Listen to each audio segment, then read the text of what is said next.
नमस्कार, भारत अपडेट देख रहे हैं आप। मैं हूं आपके साथ अपना दीपक मदेशा। बुलेटिन का आगाज करेंगे बड़ी खबर के साथ। नई टीम के साथ बीजेपी अध्यक्ष नितिन नवीन की बैठक। जहां नई टीम के साथ नितिन नवीन की 3 बैठक, संगठन से जुड़े तमाम विषयों पर चर्चा होने की संभव।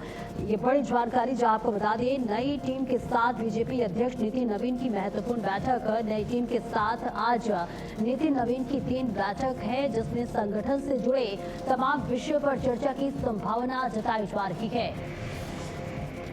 ये बड़ी खबर आपको बता रहे हैं, जहां बीजेपी के राष्ट्रीय अध्यक्ष नितिन नवीन की महत्वपूर्ण बैठक होने वाली है। नई टीम के साथ 3 बैठक होने वाली है। बताया जा रहा है कि संगठन से जुड़े तमाम विषयों पर चर्चा संभव हो सकती है। बीजेपी मुख्यालय में यह बैठक होगी। बड़ी खबर आपको बता रहे हैं, जहां बीजेपी आज राष्ट्रीय राजधानी में कई अहम संगठनात्मक बैठकें करने जा रही है। इस बैठक में पार्टी के नवनियुक्त राष्ट्रीय पदाधिकारियों और राज्य स्तर के वरिष्ठ नेता शामिल होंगे। आपको बता दें, भारतीय जनता पार्टी मुख्यालय में 3 बड़ी बैठक करने वाली है और ये बैठकें बीजेपी अध्यक्ष नितिन नवीन द्वारा पार्टी की राष्ट्रीय टीम में बड़े बदलाव की घोषणा के कुछ दिनों बाद हो रही है। नई बनी राष्ट्रीय टीम के पदाधिकारियों की नवीन के साथ पहली बैठक होने वाली है। तो बड़ी खबर आपको बता रहे हैं, जहां इस वक्त बैठक जारी है, तमाम दिग्गजों की मौजूदगी है। नई टीम के साथ ये बैठक हो रही है और ये बैठक बीजेपी अध्यक्ष नितिन नवीन द्वारा पार्टी की राष्ट्रीय टीम के बड़े बदलाव की घोषणा के कुछ दिन बाद ही हो रही है। और इस बीच आपको बता दें, नई बनी राष्ट्रीय टीम के पदाधिकारियों की नवीन के साथ ये पहली बैठक हो रही है। आपको बता दें, ये बातचीत नई टीम के लिए एक परिचय सत्र की तरह है और इसमें संगठन की प्राथमिकताओं, पार्टी कार्यकर्ताओं के साथ तालमेल और बीजेपी की जमीनी नेटवर्क को मजबूत करने पर ध्यान दिए जाने की उम्मीद जताई जा रही है। और ये बैठक इसलिए भी अहम है क्योंकि पार्टी आने वाले विधानसभा चुनाव 2027 और अपनी लंबी अवधि की संगठनात्मक रणनीति की तैयारी कर रही है। तो बड़ी खबर आपको बता रहे हैं, ये महत्वपूर्ण बैठक जारी है, जहां आज 3 महत्वपूर्ण बैठक होने वाली है और ये बैठक लगातार हो रही है। तो बड़ी खबर आप तक साझा कर रहे हैं, जहां ग्राफिक के जरिए भी आपको समझाएंगे कि आज 3 अलग अलग बैठक होने वाली है और नई टीम के साथ ये पहली बैठक है। खास तौर से 2027 विधानसभा चुनाव के मद्देनजर भी बैठक बेहद महत्वपूर्ण बताई जा रही है। 3 बैठकें होने वाली है और लगातार एक पहला बैठक जो है वो जारी है और कहा जा रहा है कि नई टीम के साथ ये पहली बैठक है। और ऐसे में नितिन नवीन की नई टीम के साथ तमाम जो दिग्गज है वो मौजूद हैं।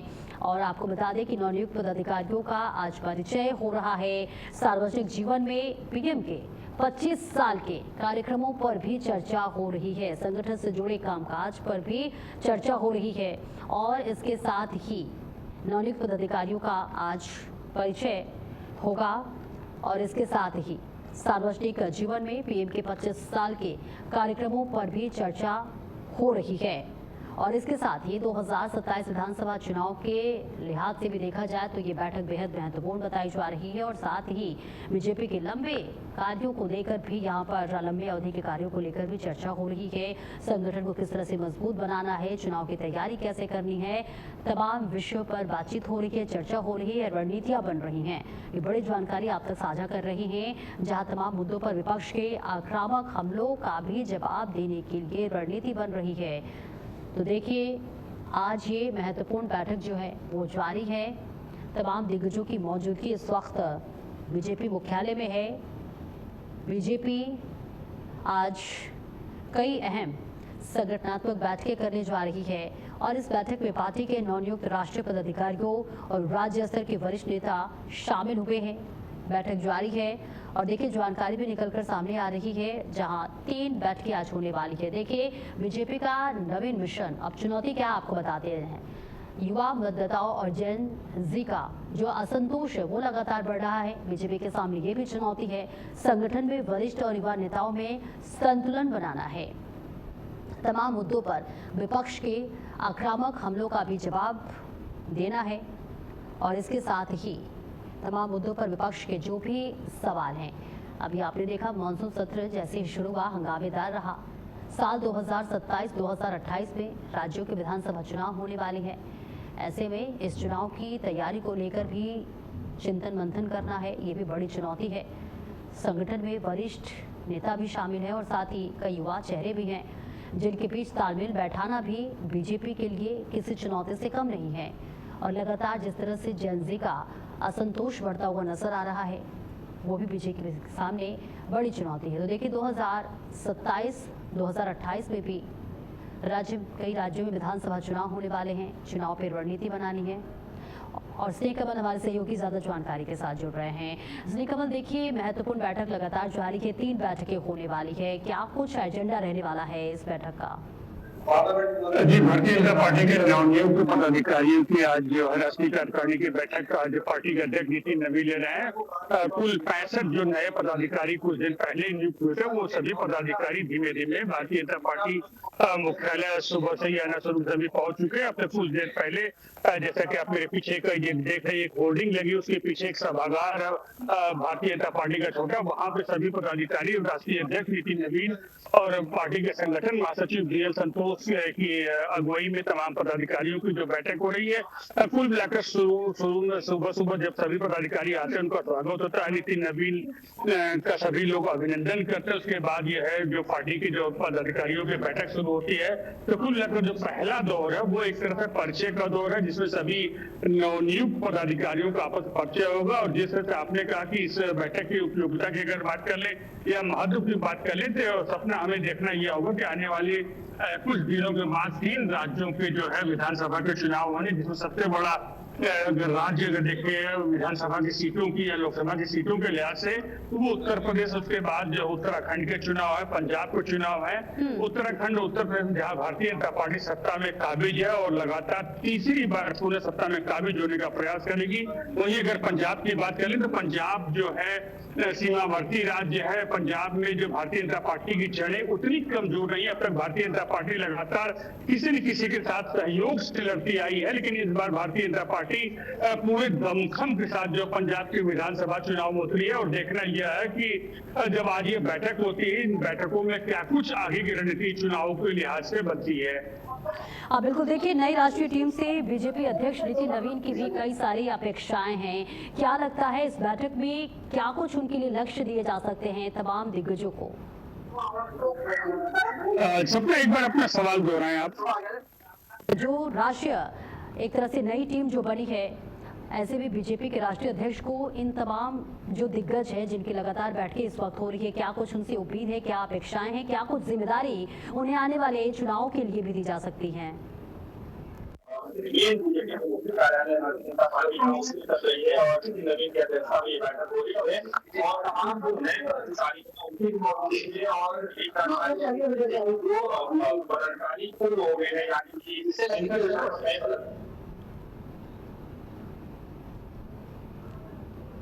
आप तक आवाज पहुंच पा रही है स्नेह कमल? जी, अपने सवाल जो है सपना। बिल्कुल, मेरा सवाल ये है, देखिए नई राष्ट्रीय टीम की बीजेपी अध्यक्ष नितिन नवीन से क्या कुछ अपेक्षाएं हैं आने वाले, देखिए कई राज्यों में विधानसभा चुनाव भी है, ऐसे में क्या क्या लक्ष्य दिए जा सकते हैं इन्हें? सबसे बिल्कुल जिस तरह से जो है नई टीम जो है नितिन नवीन की बनी है, 65 सदस्यीय टीम है, जिसमें अगर महिलाओं की बात करें लगभग 14-15% से अधिक महिलाओं की भागीदारी है।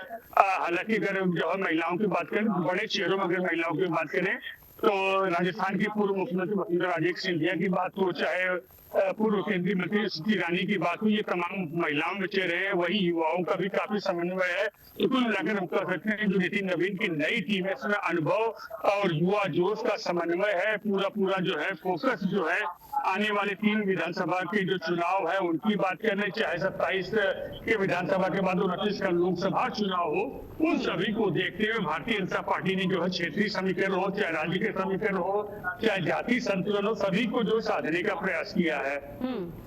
बिल्कुल, देखिए आज की 3 ये बैठक है, तीनों ही बैठक बेहद महत्वपूर्ण बताई जा रही है। ऐसे में सबसे महत्वपूर्ण कौन सी बैठक है, क्या कुछ लक्ष्य रहने वाले हैं उस बैठक के? आप सुन पा रहे हैं हमें? आवाज पहुंच पा रही है कमल? आप तक आवाज पहुंच पा रही है? 15 से 20 साल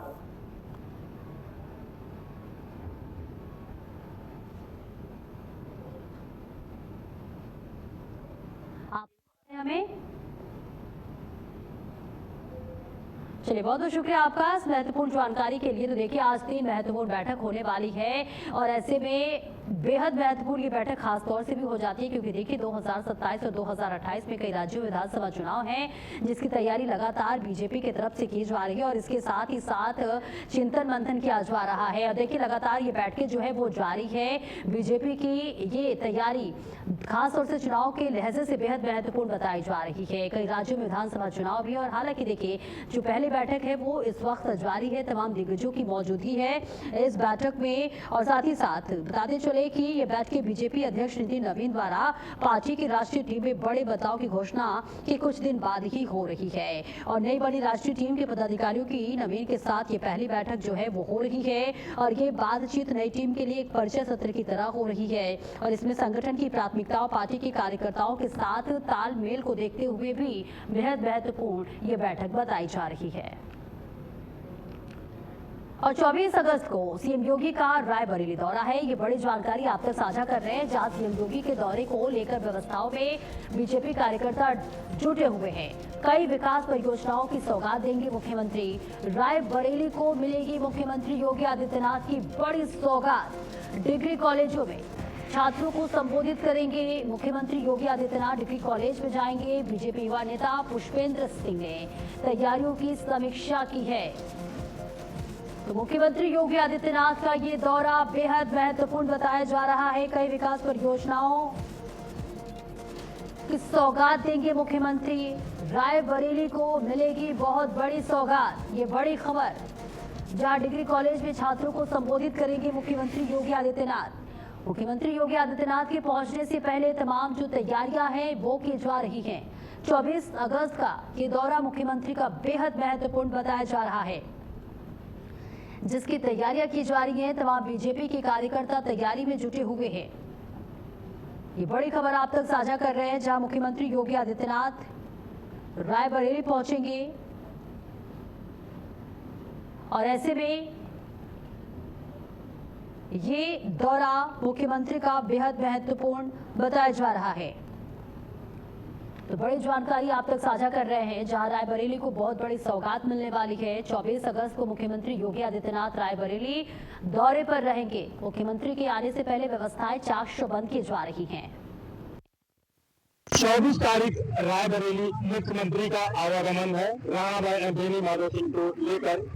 अगर हम रायबरेली इतिहास की बात करेंगे तो राणा बेनी माधव नाम पहचान की मोहताज नहीं है, जिसको लेकर बीजेपी द्वारा लगातार जो है तैयारियां देखी जा रही है और हमारे साथ युवा नेता पुष्पेंद्र सिंह है, वर्तमान में मौजूद है। क्या कार्य है, किस तरीके प्रगति चल रही, जिसको लेकर बात करेंगे। सर, किस तरीके से आप देखते हैं मुख्यमंत्री का दौरा? मुख्यमंत्री जी का ये बहुत भव्य ऐतिहासिक कार्यक्रम होने जा रहा है। यहाँ लाखों की संख्या में लोग उपस्थित रहने वाले हैं। राणा बेनी माधव बख्श सिंह की जयंती के अवसर पर वो ऑडिटोरियम का तो लोकार्पण करेंगे ही, साथ ही साथ रायबरेली जनपद वासियों के लिए हजारों करोड़ की योजनाओं को लेकर आ रहे हैं। उनका भी उद्घाटन शुभारंभ वो 24 तारीख को यहाँ पर करेंगे, जिसका इंतजार रायबरेली की जनता बेसब्री से कर रही है। 2027 को लेकर क्या ये प्रमुख दौरा माना जा सकता है? निश्चित रूप से 2027 को लेकर, क्योंकि अब भविष्य में चुनाव भी है तो अब लगभग सारे कार्यक्रम चुनाव से ही संबंधित जोड़ के देखे जा सकते। किसी भी जो है योजनाओं का उद्घाटन होना है, उसको लेकर कोई बजट की कुछ तैयारियां हैं क्या? हाँ, निश्चित रूप से हजारों करोड़ की योजनाओं को लेकर मुख्यमंत्री जी आ रहे हैं और सभी लोगों के लिए जिस तरीके से मुख्यमंत्री का दौरा राज्य में एक अहम भूमिका रखता है, उसको लेकर कार्यकर्ताओं में जो है लगातार उत्साह है और जो है किसी प्रकार से जो है कोई घटना न घटित होने पाए और उनके सम्मान में लेकर पूरी व्यवस्थाएं राज्य द्वारा की जा रही है। और योगी सरकार का बड़ा फैसला, यूपी में 52 नेताओं को bullet proof jacket. Akhilesh Mayawati का भी नाम है शामिल। पहले चरण में 8 नेताओं को जैकेट, दूसरे चरण में 44 नेताओं को जैकेट मिले हैं। ये बड़ी खबर आपको बता रहे हैं, जहां सुरक्षा को देखते हुए ये बड़ा फैसला लिया गया है। योगी सरकार का ये बड़ा फैसला सामने आया है, जहां यूपी में 52 नेताओं को बुलेट प्रूफ जैकेट मिला है, जिसमें अखिलेश यादव और मायावती का भी नाम शामिल है। ये बड़ी खबर आपको बता रहे हैं। पहले चरण में 8 नेताओं को ये जैकेट मिला था, जिसके बाद बाकी 44 नेताओं को दूसरे चरण में जैकेट मिली है। तो सुरक्षा को लेकर के बड़ा फैसला लिया गया है, जहां उत्तर प्रदेश के कई नेताओं को बुलेट प्रूफ जैकेट मिला है। सुरक्षा को और मजबूत करने के लिए ये फैसला लिया गया है। उत्तर प्रदेश में 52 नेताओं और महत्वपूर्ण लोगों के लिए बुलेट प्रूफ जैकेट खरीदी गई है। और झांसी में कांवड़ यात्रा के दौरान हेलीकॉप्टर से पुष्प वर्षा का वीडियो सोशल मीडिया पर तेजी के साथ वायरल हो रहा है। वीडियोग्राफी में हेलीकॉप्टर की जमीन के बेहद करीब आने के बाद तेज हवा के दबाव से कई बाइक सवार सड़क पर गिरते नजर आ रहे हैं। पैदल श्रद्धालु भी तेज हवा के बीच खुद को संभालते दिखे।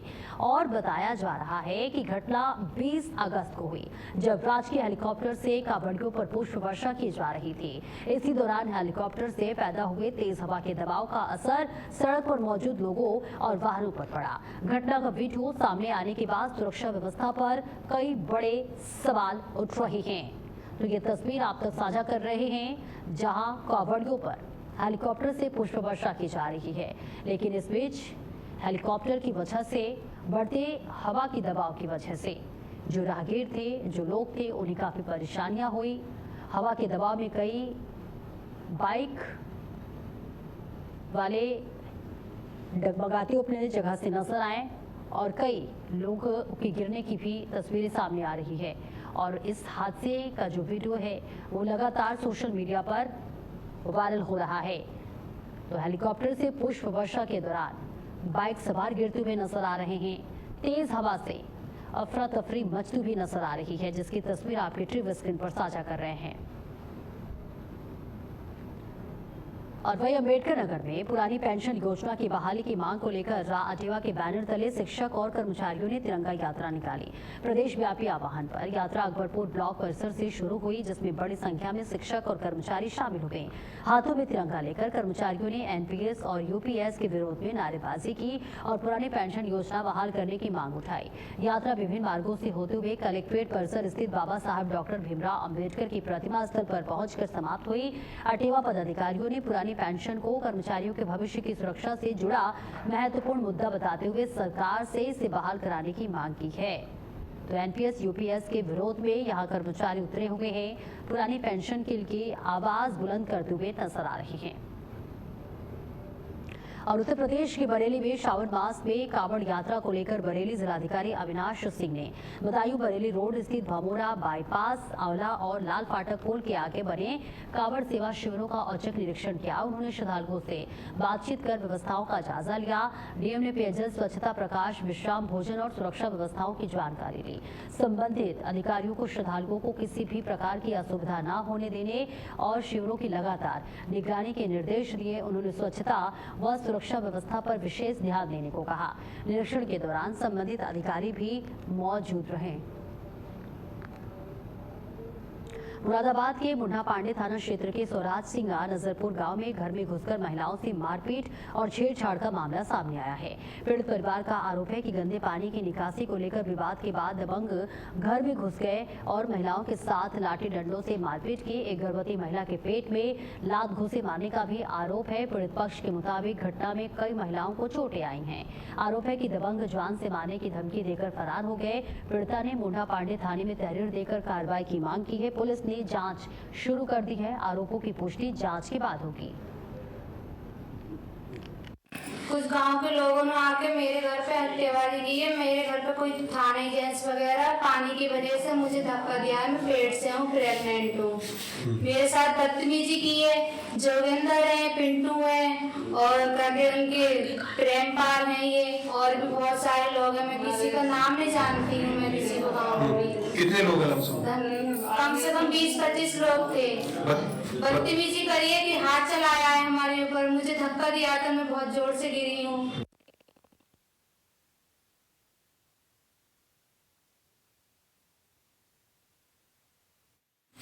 अच्छा, जब हमारे घर पर कोई नहीं हो तो हम तो कुछ कहते, जब बहू के धक्का मारो तो मैं तो इसको बेचारी वालों को हटाओ, मैं तो अलग हट गया बस। और नहीं तो मेरे बार कर ले जल्दी से बढ़ाई ने मेरे पास नेताजी ने और प्रेमपाल बहुत जने प्रधान जी भैया मैं तो जान रहा हूँ, इतने को सब बोला जान तो भी क्या में काम है। और बताइए उत्तर प्रदेश जिला अस्पताल परिसर में एक महिला पानी की टंकी पर चढ़ गई, जिससे मौके पर हड़कंप मच गया। महिला को टंकी पर चढ़ा देखकर बड़ी संख्या में लोग मौके पर जुट गए। बताया जा रहा है कि महिला पहले भी इसी तरह पानी की टंकी पर चढ़ चुकी है। सूचना मिलते ही कोतवाली पुलिस और फायर ब्रिगेड की टीम मौके पर पहुंची। करीब 1.5 घंटे तक चले रेस्क्यू ऑपरेशन के बाद महिला को सुरक्षित नीचे उतार लिया गया। महिला के टंकी पर चढ़ने के दौरान अस्पताल परिसर में काफी देर तक अफरा तफरी का माहौल बना रहा। घटना को लेकर लोगों की भीड़ भी मौके पर जमा रही। मुरादाबाद उत्तर प्रदेश में मुगस्तापुरा थाना क्षेत्र के जामा मस्जिद पुल पर रामगंगा नदी में युवकों के छलांग लगाने की वीडियो सामने आने के बाद भारी भीड़ जुट रही है। जामा मस्जिद चौराहे से पुल तक जाम की स्थिति बनी हुई है। बढ़ती भीड़ और पुल पर आवाजाही के चलते हादसे का खतरा बढ़ गया है। नदी का जलस्तर भी बढ़ा हुआ है, जिसके चलते प्रशासन लोगों से सतर्क रहने की अपील कर रहा है और इसके बावजूद लोग जान जोखिम में डालकर नदी में छलांग लगा रहे। स्थानीय लोगों ने पुल पर सुरक्षा व्यवस्था बढ़ाने, भीड़ नियंत्रित करने और नदी के खतरे को लेकर जागरूकता बढ़ाने की मांग कर रही है। मिर्जापुर में 3 दिन से गंगा नदी का जलस्तर तेजी से बढ़ रहा है, जहां विंध्याचल धाम के घाट पानी में डूब गए हैं और श्रद्धालुओं को सीढ़ियों के ऊपर स्नान करना पड़ रहा है। बढ़ते जलस्तर से तटीय इलाकों में रहने वाले लोगों में बाढ़ की आशंका को लेकर दहशत है। प्रशासन ने चुनार और सदर तहसील में 37 बाढ़ चौकियां अलर्ट मोड पर रखी है। कलेक्ट्रेट में बाढ़ नियंत्रण कक्ष भी बनाया गया है। शुक्रवार सुबह गंगा का जलस्तर रात 2.666 सेंटीमीटर प्रति घंटे की रफ्तार से बढ़ रहा था। प्रशासन के मुताबिक फिलहाल गंगा खतरे के निशान से नीचे बह रही है और बाढ़ से निपटने की तैयारियां पूरी हैं। कौन सा क्या स्थिति है पानी का? परशुराम घाट पर हमारा दुकान से लगता है, साफ सफाई वगैरह हम करते हैं यहाँ पे। कम से कम 20 साल हो गए कम से कम। पानी क्या स्थिति गंगा जी का? पानी भी तो रफ्तार में है। घाटों पर पहुँच चुका है? जी सर, घाटों पे आ गया है और इधर 10-12 फुट पानी 3 दिन में बढ़ा है। अब ललितपुर में शिक्षक की रास्ते में रोककर हत्या किए जाने के मामले में पुलिस ने 5 आरोपियों को गिरफ्तार किया है। घटना की गंभीरता को देखते हुए क्षेत्राधिकारी सदर के नेतृत्व में 5 पुलिस टीमों का गठन किया गया था। पुलिस टीमों ने जांच के दौरान लगातार दबिश देकर वारदात में शामिल 5 आरोपियों को गिरफ्तार कर लिया है। पुलिस के मुताबिक शिक्षक को रास्ते में रोककर हत्या की गई थी। घटना के बाद आरोपियों की तलाश में पुलिस टीमों ने लगातार कार्रवाई की है। पुलिस के द्वारा हत्या के अभियोग में वांछित 5 अभियुक्तों को नियमानुसार गिरफ्तार कर माननीय न्यायालय के समक्ष पेश किया गया है। प्रकरण में आगे की विधिक कार्रवाई प्रचलित है।